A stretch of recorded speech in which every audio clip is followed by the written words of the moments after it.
Sizdin ustazыңыздын устаздары пайгамбарга такалабы. Мен устаз пайгамбарга түз такалам бар. 30 адам менен. Ижазам документим интернетте бар. Печети менен. Устазым ким? Анын устазы ким? Анын устазы ким? Анын устазы ким? Анын устазы пайгамбар алейхиссалам. Кагаз жазып печет басып берем, түкүрүлөп интип. Устаздардын түрү. Доктор Мухаммад Саид Бухари түрү, Шейх Тарык Сайдыр Али түрү, башкасы түрү, мунусу түрү өтүп кеткендери дагы бар. Документалный бардыгы. Фикх Ханафи да ошондой, хадис да ошондой, башка да ошондой. Иншалла, мухтасар бүткөндөн кийин ошол мухтасардын ээсинин өзүнө чейин иснат апарып, ошого чейин берем. Толук катышкандарга мен билем.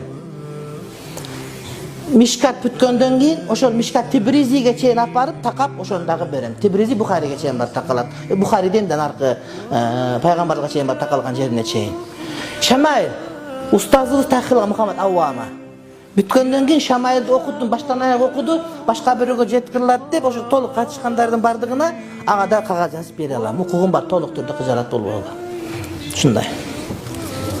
Элхамдулилlah.